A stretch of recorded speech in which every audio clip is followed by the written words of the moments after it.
I'm Joe Saul-Sehy. I'm Shannah, and this is the Earn Invest podcast. You're listening to the Earn and Invest podcast.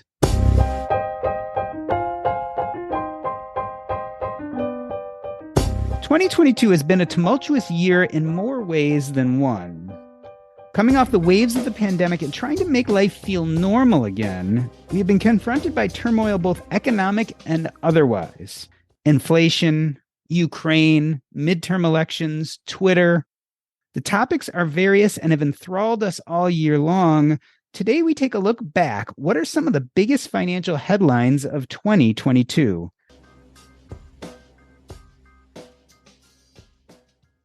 To help me on this weighty topic, we welcome Joe Saul-Sehy and Shannah Game. Joe Saul-Sehy is the co-creator and host of the Stacking Benjamins podcast. He is also the co-author of Stacked, Your Super Serious Guide to Modern Money Management. Shannah Game is a personal financial strategist and a principal at a California registered investment advisory firm. She's also the host of Everyone's Talking Money podcast. Joe and Shannah, welcome to Earn and Invest. Today, we're going to talk about at least what I think are 7 of the biggest financial headlines of 2022. Headline number 1, crypto bros completely disappear from my Facebook feed. According to a CNBC article by Ari Levy last month, in the last 12 months since Bitcoin topped out at over $68,000 per coin, the 2 largest digital currencies have lost 3/4 of their value, collapsing alongside the riskiest tech stocks. The industry, once valued at roughly $3 trillion, now sits around $900 billion. Joe, is this just a blip or is this the end of an era? I'll tell you, it's funny. At the beginning, I thought it was just a blip, right? This is crypto certainly has a place in our future. We're going to use it. But after FTX died, and the way that it died with yet more kind of insider tradey inside baseball stuff, I think the average person is catching on that there's not enough regulation here. It's a dangerous place for the average person. There's a few people making a lot of money on all of us.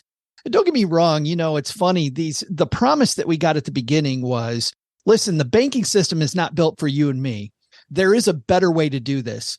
And what it seems to me now is a bunch of crypto bros convinced me that I should trust them versus trust the banks. So it doesn't make the banks my friend, but it certainly means that these people aren't my friend either. But I'll tell you why I think that crypto might be in trouble, actually, which even in the last 2 weeks, my mind has changed on this, is when you've got people like Jamie Dimon at JP Morgan Chase refusing to call it a currency, where JP Morgan Chase at one point was buying into this a ton.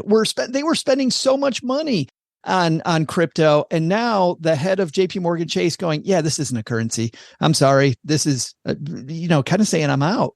That I don't know. 2023 is going to be a really interesting year for crypto. FTX, of course, is an exchange, and they also had a coin called FTT, and there literally was a run of the bank. I believe Binance, another exchange which strongly invested in FTT, decided to sell all of it, and basically FTX looks like it has mostly disappeared. Shannah, we think about the regulation of the banking system, and it makes it slow and difficult, but maybe with cryptocurrency, we're seeing that some of that regulation isn't a bad thing. Yeah, I know. I think it's really easy to kind of like poo-poo the idea of regulation. And I think, all of us would love a little less regulation. But yeah, we're seeing what has happened. Like if we look at the celebrities who have kind of bought into the like crypto movement, have been paid like obscene amounts of money to say that they are, lovers of crypto and that they've made all this money, all of that is sort of falling apart. There's lawsuits that have happened. We've got I'm from Los Angeles, the Staples Center, which it will always be the Staples Centers to me, where the Lakers used to play, has been changed to crypto, like the crypto arena. And so I'm really curious to see like what's going to happen to, all these naming rights that have happened with crypto. But I think, my gut reaction, a lot like Joe, when we really started to see crypto just kind of everywhere was, I'm okay with risk. I think risk versus return is, one of the best sort of principles of money. We have to take on some risk, But this just feels like the wrong kind of risk. And unless you got in those little windows, and maybe you were just lucky enough to, profit in one of those little windows, but most people weren't, right? Most people got in crypto. They were sold this idea that they were going to get rich off of crypto. And, many of them, of course, we had people who have written into our show who had lost all of their savings in crypto and were, panicked. Like, what do I do? What can you do? I mean, there's nothing to tell someone, who's in that position. So I just think it's going to be really fascinating to see what happens with crypto in 2023. Like if this is the complete demise or if there is another one of these little run-ups. I think a wrong lesson to learn here, by the way, is that, you know what? I invested in crypto. I lost a ton of money. I shouldn't take any risk. Like, don't get me wrong. If you are young and you have time on your side, we had Kevin Rose from Modern Finance on our podcast earlier this year, and he was talking about crypto and actually kind of changed my mind in general about risk. But he said, whenever you want to make lots of money, you need to get into these asset classes that have lots of up and lots of down. You have to be willing there is no such thing as lots of up and no lots of down. He said, so getting into crypto means putting money that you can afford to lose in little tiny pieces, a little bit at a time, dollar cost averaging in, and then taking what comes. You don't put grandma's money in crypto. The thing that I worried about, and the reason I bring this up, Doc, is that in 2007, 2008, I felt like a lot of millennials learned the wrong lesson. They're like, I'm not going to take any risk with my retirement funds. I'm not going to put any money into real estate. I'm not going to put any money in the stock market because I saw what happened to my parents. I saw what happened to people around me. I was having trouble getting a job. So I'm going to be that's the wrong lesson here. The right lesson is stay diversified, make it money that you can afford to lose. And, sometimes it works out. And sometimes, like in the case of maybe crypto, it doesn't. Sean, I love this conversation because I feel like the I told you so's are coming out, right? All those personal finance experts who are like, crypto is speculation, it's not investment, et cetera. On the other hand, what Joe says is also true. Volatility can be our friend. Is there a place for speculation going into 2023? I mean, should we be speculating from time to time? Yeah, I mean, I'm a big fan of speculation. I think like just what Joe was saying, like we need to take on some risk. I taught personal finance class at a university in Los Angeles for about 10 years. And it was really interesting to see, most of the students were like 18 to 22. And it was really interesting to see how they approached, the idea of like saving for retirement and certainly things around speculative investments like crypto. At the beginning of the semester, I'd always ask them, okay, what topics do you guys really want to learn about? What's really important to you? And the number one thing they would say is, how can I get rich off of investing in things like crypto? I mean, for years and years and years, I heard this story, and of course, me as a personal finance expert, I was like, okay, let's build a foundation first, and then let's stack on top of it, and we'll get to the investing and how you can make millions and all of that. But I think it's really interesting what you were saying, Joe, that like the younger generations, for a couple of years, I was seeing these students be really nervous about actually doing anything, like putting their money in anything that wasn't speculative. So it was about teaching them kind of this balance and that we need to take on some risk, but as best you can, you calculate the risk, and sometimes you're going to lose and sometimes you're going to win, right? But yeah, it's about taking this amount of money that you're okay if you went to Vegas and threw it on the floor on some dice, that, if you lost, you'd be okay with it, right? So it's really understanding this whole principle around money that I talk about a lot, which is balance, right? And balance doesn't mean that you don't take on any risk. It just means that you weigh out that risk you're going to take. I feel like we should move on from crypto, but we must mention its blockchain brother, which takes us to the second of the 7 biggest financial headlines. Number 2, NF. What? In March 2021, Christie's auctioned off an NFT, a non-fungible token called Every Days, the first 5,000 days, by digital artist Beeple for a record-breaking $69 million. Since then, the world of non-fungible tokens, or NFTs, has plunged after the initial hype that allowed their rise in popularity. Many NFTs have fallen sharply in value, prompting some to question their long-term viability. Joe, crypto, NFTs, are they going in the same direction? I mean, are they tied together? Well, NFT, sadly for me, I think, because, the value in the blockchain behind NFT, where it's proof of ownership, I think it's a pretty cool thing. I think it's a great development. I think the music industry wouldn't have been destroyed the way it was destroyed if NFTs had been around back when. We could still own our music, and we wouldn't see these artists that are making little tiny bits of money while Spotify is just bathing in money if NFTs had been there. But NFTs, sadly, I think, Doc, have been equated with art way too much, with 8-bit crappy artwork, which, is like this new version of the Beanie Baby from when I was a kid. The last person holding the Beanie Baby, we got screwed. Now everybody's hanging on to these 8-bit, pictures of trees, and they can't get rid of them. Well, yeah, you bought a fake piece of artwork that exists nowhere, and you expected it to be worth billions. And I remember people telling me that I didn't get it. I totally didn't get it. And this is a big thing. No, it wasn't. I think that I will be very sad if NFTs completely get thrown away, because I do think that so many of these ownership problems that we have, we look at the banking system as an example. ACH, where we transfer funds from point A to point B, still takes 3 freaking days for most banks. It was like that in 1994. It was probably like that, in 1985. Like, why the hell, when we can do things instantaneously with Venmo or whatever, does it take 3 days to ACH anything? It's just crap. So NFTs could be a solution there, but I'm afraid they might not be. Shannah, I feel like we confabulate this idea of blockchain, which is an amazing technology, which can show ownership and can be transactional, versus something we actually invest in and make money off of. Maybe the technology is great, but the investment is kind of crappy.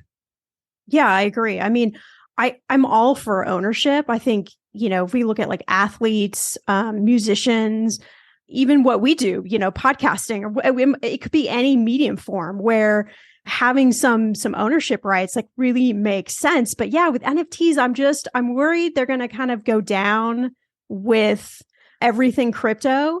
And I think there's some viability there with it, but it's interesting. We've had a couple people on our show talk about NFTs, and my husband's the producer of the show. And every time we have someone on, he's just like, I don't get it. He's like, I don't understand it. Like, why would I pay to own this digital artwork or this digital monkey, or like, I don't understand, like, what is so exciting about that, And so I think there's a lot of people that are kind of in that group where they're just like, I don't get it. I don't get, what it is. And then we've got the other side of the coin, which is people are like, this is the coolest thing ever to own this, thinking that, it's going to be something that is going to make them millions and millions. So I don't know. I think the jury's still out on NFTs. Like, what actually are they going to transform into? Is it going to be a viable marketplace for artists, musicians to really be able to have ownership in that form? Or is this going to go down with everything else crypto?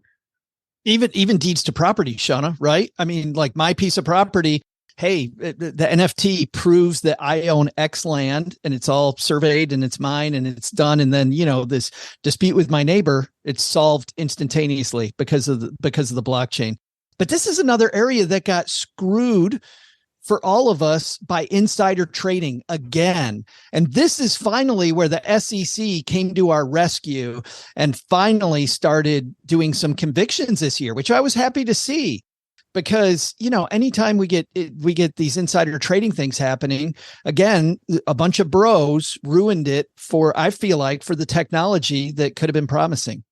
Yeah, I mean, it seems like for both crypto and specifically for NFTs, we're at the bleeding edge. And that's the problem, right? Is what happens at the bleeding edge. Unfortunately, some of us are going to bleed, which doesn't necessarily mean in 5 or 10 years, these things may be incredibly beneficial for us, maybe as investments and certainly as tools. So let's move on to number 3 of our biggest financial news. And I have to admit, I really don't get this one. So you guys are going to convince me why I should be getting this one. I bond, you bond, we all bond for I bonds. With inflation soaring in 2022, peaking at over 9%, a new/old player has caught the attention of personal finance geeks everywhere. Series I savings bonds protect you from inflation. With an I bond, you earn both a fixed rate of interest and a rate that changes with inflation twice a year. Shannah, am I crazy, or why are we talking so much about I bonds? You're not crazy, Doc. We'll just say that. I actually didn't get it on the I bond movement. I would be interesting to hear what Joe has to say about this. I mean, for me, it feels like a CD movement or something, right? It's this, I get the idea of we got to earn some sort of interest that is above inflation. Totally understand that. Totally understand that the stock market is crazy as usual. And so, who knows what's going to happen there. So, I mean, I guess if you had some cash lying around, you didn't need it for a couple years and you wanted to, lock it up and you like this idea of a little higher interest rate. I mean, I guess it's not that, it's not that bad. But I think the way the I bonds were being talked about a lot was that it was this grand solution, like this amazing curveball that kind of came out of left field. And, you put your money in this, you're going to, earn this whopping interest rate that you're not going to obviously get in any other savings account. And this is going to be like the hallelujah for your money. And, as we all know, I mean, there just isn't anything like that. Right. So, I mean, I don't know. I mean, I get the fascination. I never really got on the bandwagon with I bonds. Well, the thing about the I bond, Shannah, that got me is the same thing. Whenever anybody thinks, Shannah, that they're getting a free lunch, right? They're like, oh, this is fantastic. But you got to realize why it's fantastic. It is fantastic because things suck so bad. It's the only way. People oh, inflation's not that big. Really? These are mathematically calculated. This interest rate doesn't just come at us where the government goes, let's do something crazy. Let's give people this huge bonus on this money. We'll make this guaranteed for everybody. That's not the way the system works. It works because inflation was so horrible. And when I saw statistics that showed that people weren't changing their spending, even though they saw that inflation was through the roof. No, I'm not going to cut back on groceries. I'm not going to cut back on holiday spending. I'm not going to cut back on, my fuel usage, whatever it is. And you see I bonds at 9.x%, that's a disconnect. So it doesn't surprise me to see now that credit card balances are now beginning to skyrocket again. I think it's the same exact lever. I mean, we're back to the early 1980s when people were getting 9% on their CDs. Luckily, banks haven't done that yet, but I think there's a correlation here where 9% on your CDs wasn't great. It also shows me something else, though, which is that in this case, you don't want to be in debt, right? In a time like this, you don't want to be in debt. You want to have your ducks in order because of the fact that, Shannah, I think that if you're in a spot where you could lock in 9 point something and get it guaranteed, well, hell yeah. Take advantage of the fact that, it's being offered and go ahead and lock in that interest rate, but not a great sign of the times.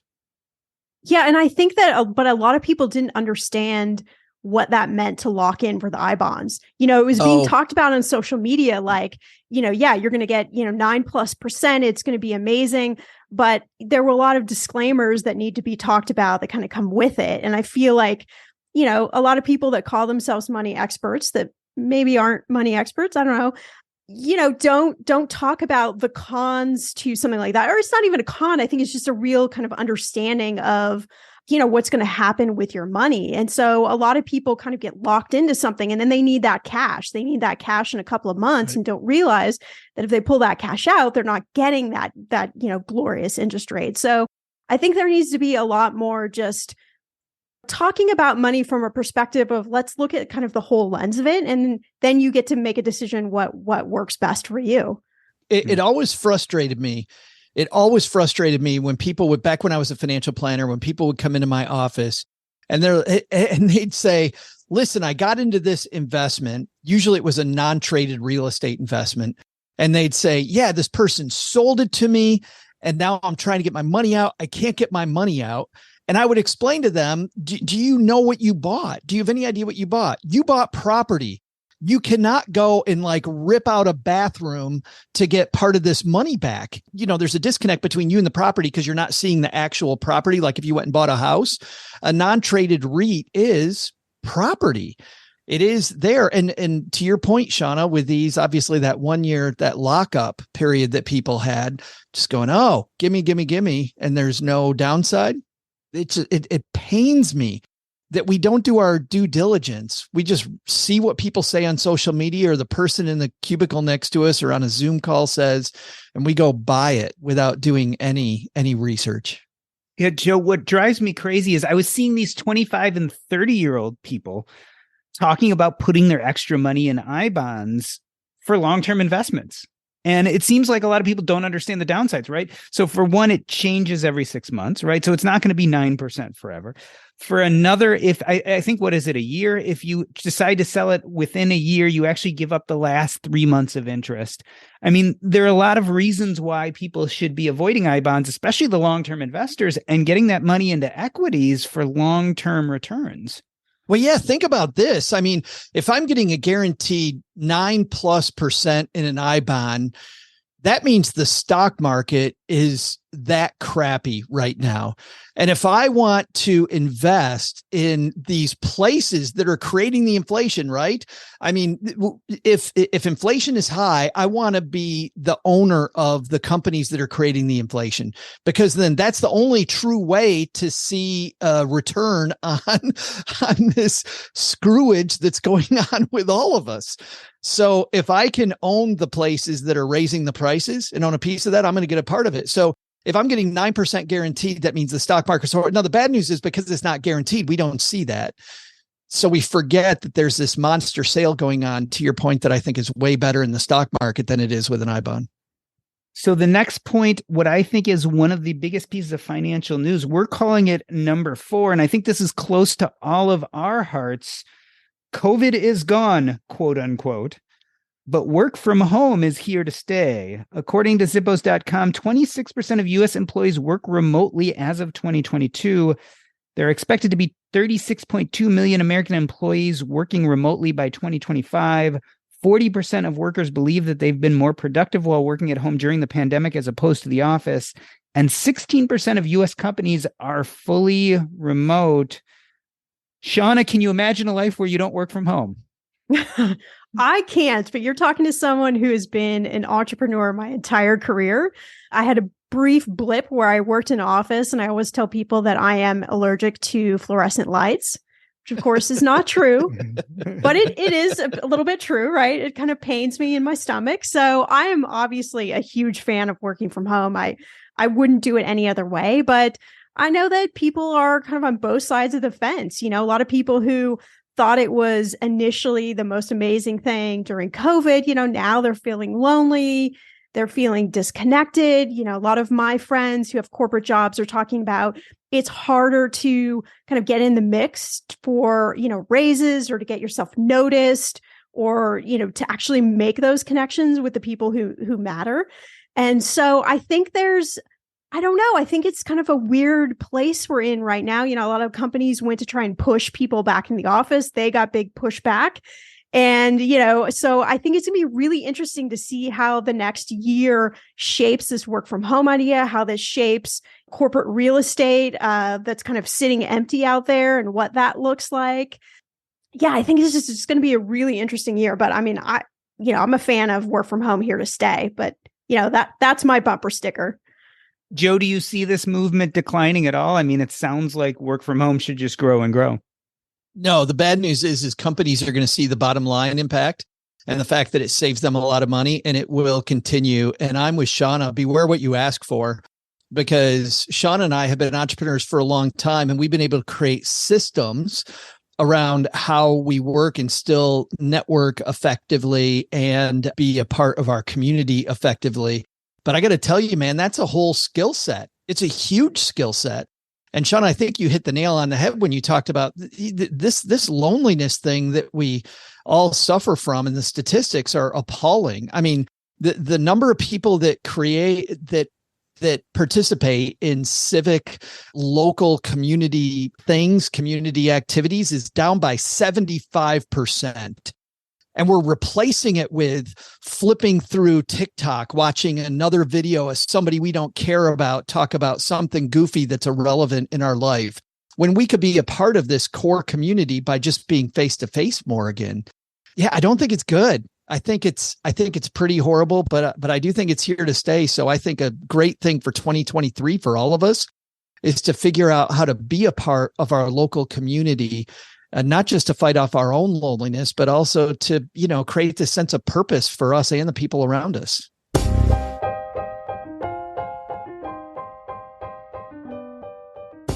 We are talking to Joe Saul-Sehy, who is the co-creator and host of the Stacking Benjamins podcast, and Shannah Game, who's a personal financial strategist, as well as the host of Everyone's Talking Money podcast. And we are discussing the 7 biggest financial headlines of 2022. We're going to take a short break. I'm Doc G, and this is the Earn and Invest podcast.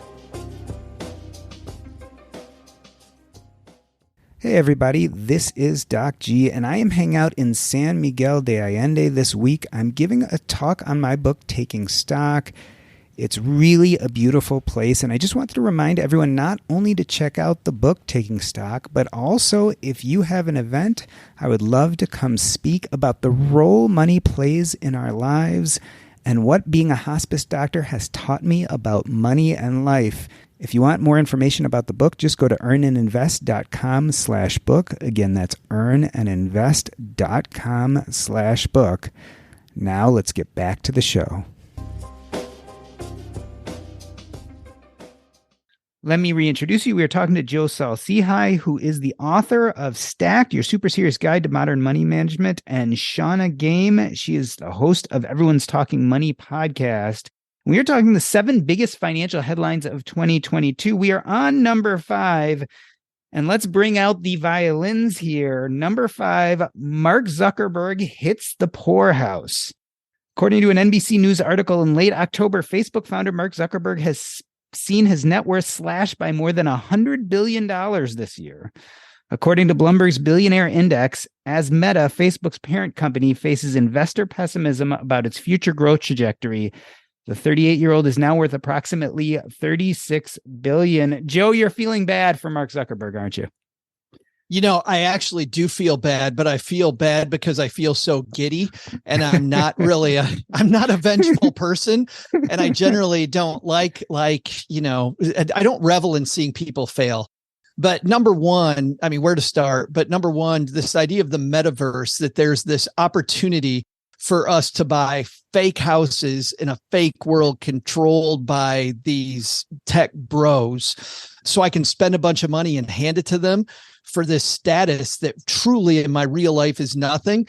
That bothered me from the very beginning. But there's an even bigger thing here when I get back to tech bros, which is I love this idea. And Scott Galloway said this on my show, and I totally agree that this idea that we worship these people in tech, right? We worship Zuckerberg, we worship Musk, we worship Bezos. We really worship these people, and it is dangerous because while they are creating the equivalent of magic in our lives, my phone is awesome.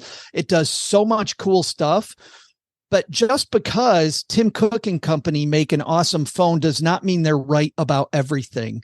And I need to really bow at the altar that is Apple. I need to think about what they're really selling me and the profit motive that they have. And when Elon Musk tells me to vote one way, or when Mark Zuckerberg tells me I need to buy fake houses, or Bezos thinks I need to shop at the everything store, what does it mean to my community? What does that mean to my life? What does that mean to the world I live in? I need to really think about what they're really selling me. Shannah, is this fixable?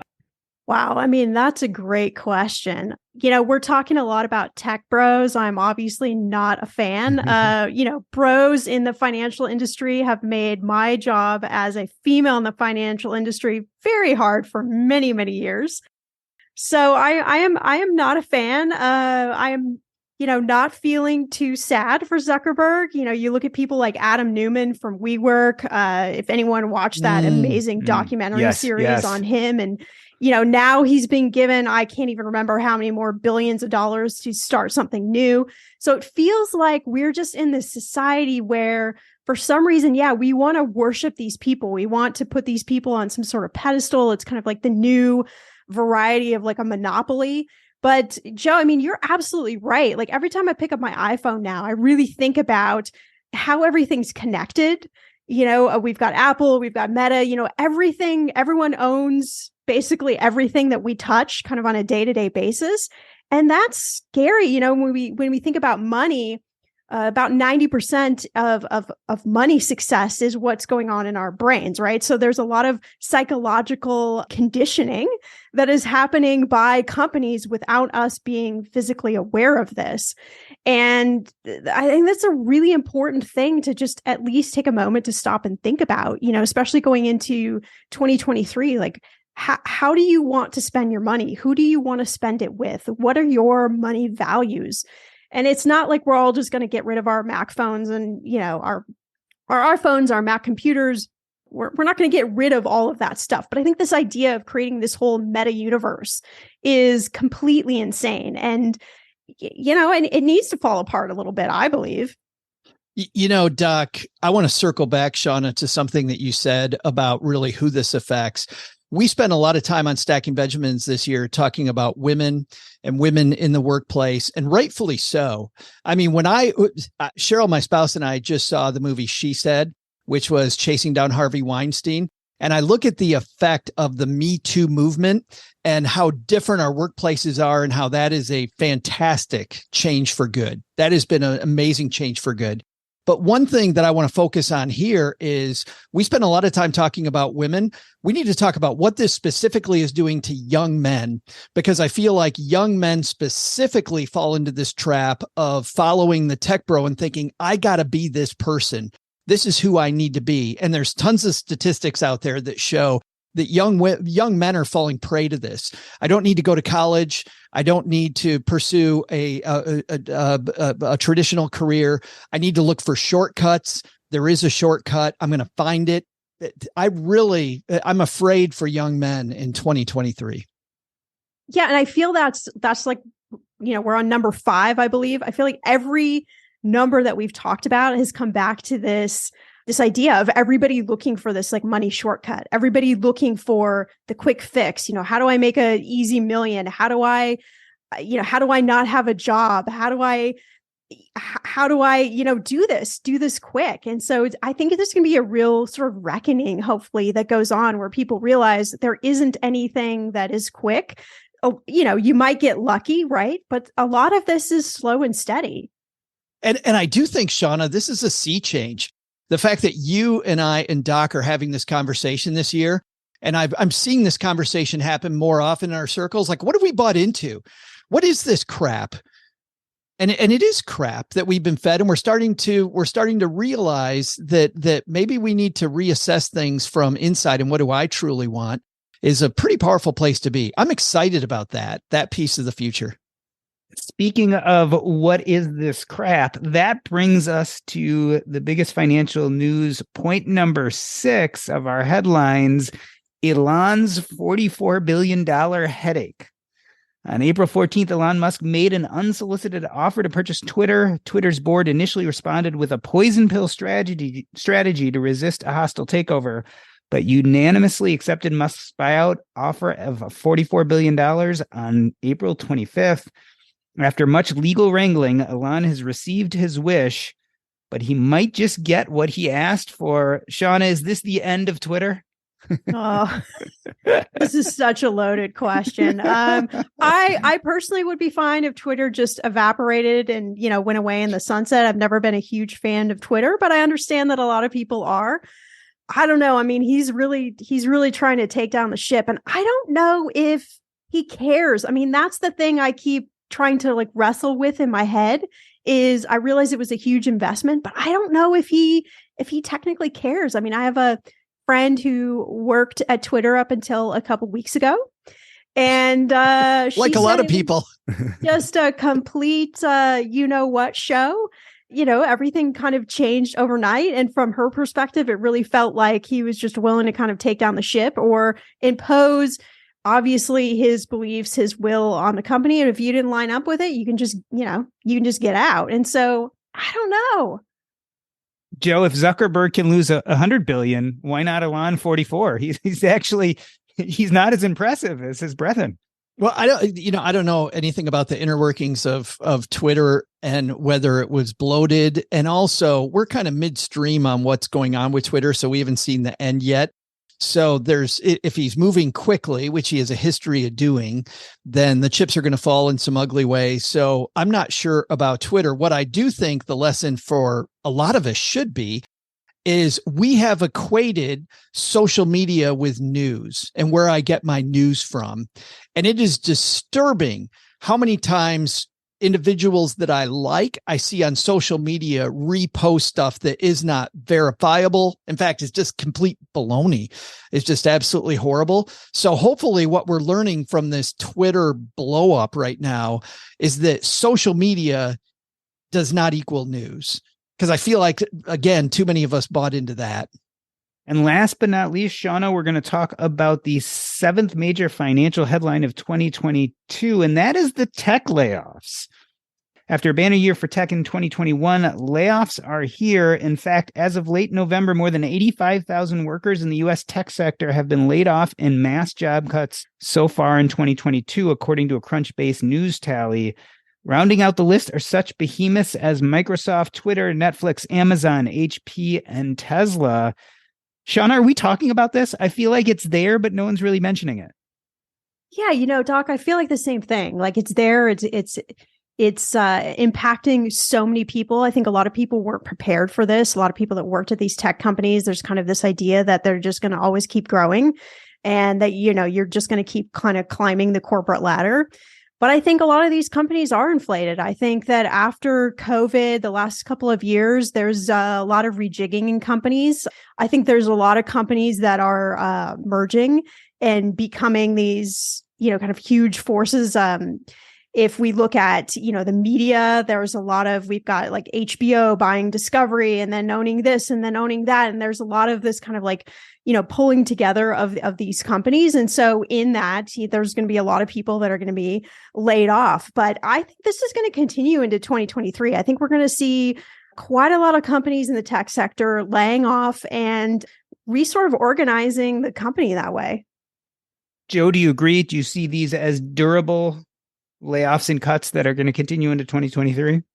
I totally do. And I think it's going to extend beyond the tech sector. I mean, I think that if you're not someone, if you're not thinking about the fact that a layoff may be closer than you think, I think you're thinking about this wrong. Of course, I always think that you should always prepare for the worst and hope for the best anyway. So I think a great lesson for 2023 is get my house in order, make sure I have a solid foundation. And then you should always be thinking about your resume anyway. You should be thinking about every project. How does this affect my resume? And if I have to go and change jobs tomorrow, how am I going to do that? So, Shannah, I've been talking about what I feel are 7 of the big headlines of 2022. Do any of them specifically resonate with you, or are there some we missed that you think are really been playing out this year? No, I would say those are probably the big ones. I think another big one is, what's going to happen with student loans.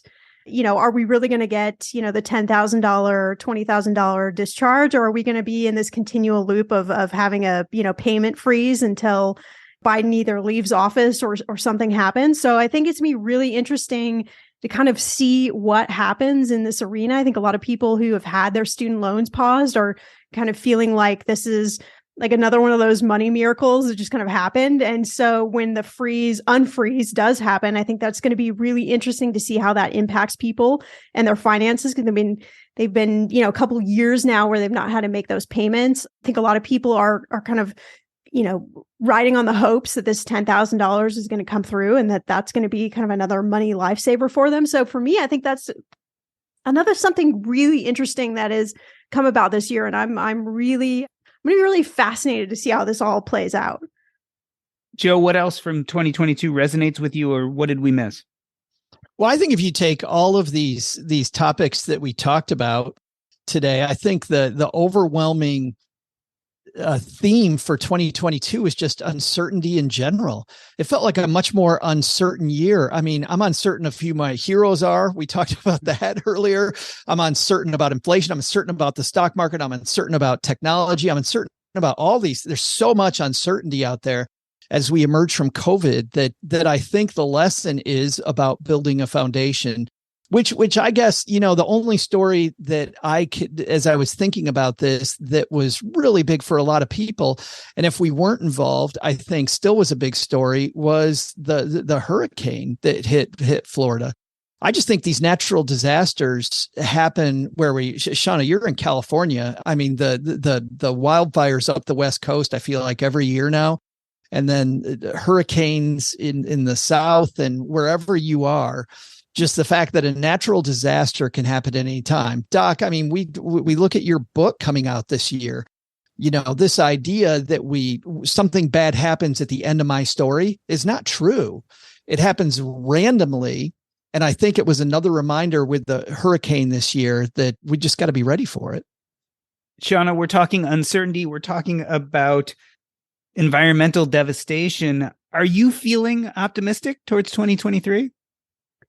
I actually am. I mean, we've talked about a lot of heavy subjects today, but I think 2023 is going to be kind of the biggest new year, new you year that we've ever felt. People are back to work. COVID is, kind of in the background now. We aren't thinking about it kind of full force. People are out traveling again. We've just seen Black Friday numbers like through the roof, and we were thinking, inflation would kind of tamper that down. It hasn't. People are out there spending money, whether that's a good thing or bad thing, who knows, right?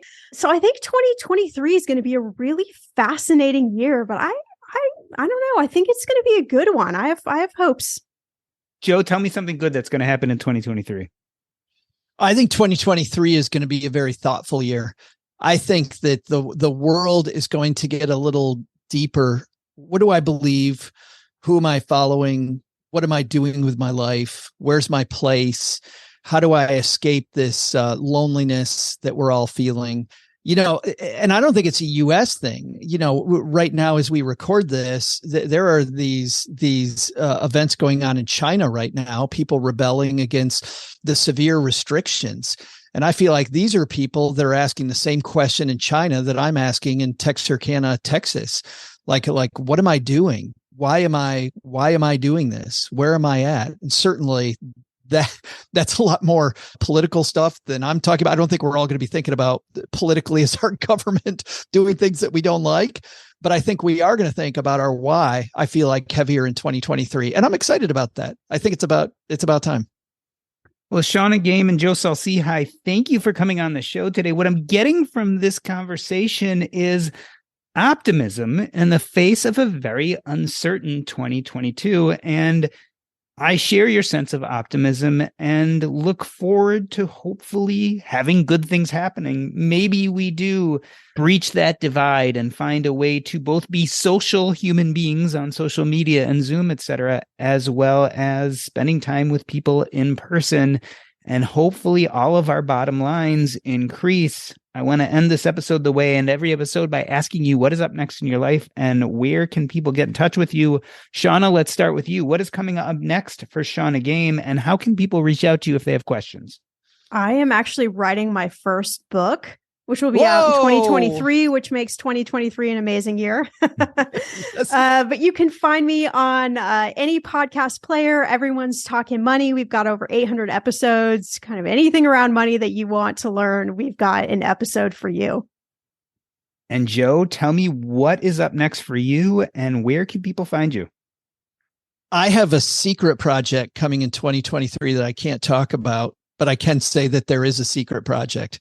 So how about that for saying nothing? But at the end of the year on Stacking Benjamins, the last week of the year, we always run a special week of shows. We do 5 days instead of our normal 3. And we're playing some of our most inspirational stuff from 2022, because this year I need to end by being inspired. So Scott Galloway, who I mentioned earlier, Professor Scott Galloway, Zoe Chance, who talks about using your influence, Daniel Lamar, who is the CEO of Cirque du Soleil, talking about creativity, David Gergen talking about leadership and how we need new young leaders.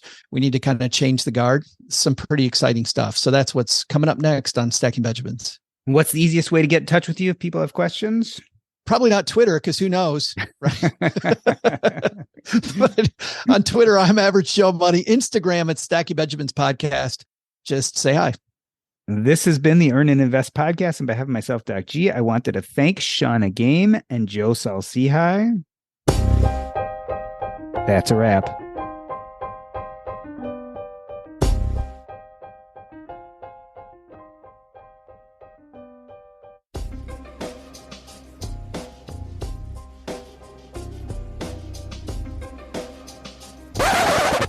Awesome. As Joe knows, I leave things running just for a little bit of an after show. Yeah, I mean, I think that's a good summary. I think uncertainty has been a huge part of 2022, which maybe we all thought, okay, the pandemic is maybe cooling down and we're going to start feeling normal again. And I don't think 22 anything felt normal. No, I would agree with that. It's like a new But I also normal. question, like, in any year, what actually feels normal. I know, right? I grew up in the 90s, and the 90s, looking back in my adult self, the 90s seemed normal. Darn it. Isn't that funny how we all have like this set? We have this, normal to me was playing in television back in the early 80s. Nintendo. Come on, Nintendo. Oh, God, I Or love Atari. little Actually, it was Mario Atari Brothers. in the 80s, right? Yeah. I remember I was in college, like the old guy story, but we were having some beers in my dorm and realized we really wanted to play this cool Nintendo game, Super Tecmo Football. And so we drove to Toys R Us specifically to buy Tecmo Bowl, but we didn't own a Nintendo. So we bought a Nintendo just so we could play this one game. And maybe not a great financial decision, but that Tecmo Bowl was phenomenal. It was great. It rocked your world. It did. It totally did. I want to go back. Let's go back to that. I mean, Of course, I can't do hangovers like I used to be able to do hangovers. Well, I don't know about you God, guys. That goes without saying. That changes God. at about 35 or so. I know. I used to wake up like in college. You'd wake up and you're like, okay, I can fake it till I make it today. You know, I can't. No. It's funny. I think so I try to do this type of episode every year. The circumstances change, but I feel like the financial advice or the good habits that we all talk about on our shows really doesn't change, right? And that's nuance. the secret. But yeah, exactly. Like I feel like we talk about all this turmoil, and yet the story is still, save more than you spend, invest long-term and wisely, use some money now to enjoy life, but think about the future, right? Don't be frivolous. I feel like the story is always the same, even though our world is changing radically. And I think this was interesting is because people want the sexy, right? They want the sexy with the money, but the sexy isn't where the good stuff is. And so we can talk about these same subjects over and over and over again, a million different ways. And, people still don't get like that is the secret to money. It is true that every time somebody's tried to feed us a new normal, like, no, this is different. Like I remember 2001 with like, no. This is the new economy. Like they had the, in all cap, the new economy. And I remember this growth fund manager talking to us when I was a planner, and he's like, so all these people are talking about the new economy. He goes, but I've been doing this at that time for like 35 years. He goes, it always comes back to, Shannah, to your point, like how much money did you make? How clean is your balance sheet? How little debt do you have? And these people are throwing it away, and he's getting punished as a growth manager for not, like, his returns are lower because of the fact that he's not buying into it.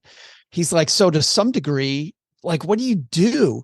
People are removing their assets from the mutual fund because everybody's buying into it. It's the same, the crypto stuff we talked about. Yeah. Like everybody around you is going, no, crypto's it. Crypto's, aren't you? It's going to change everything. Yes. I saw a comedian talking about that. He's like, 5 years of people rubbing your face and the fact that you don't get it. He's like, how great do you feel now? Really great. I'm feeling good now. Oh, well.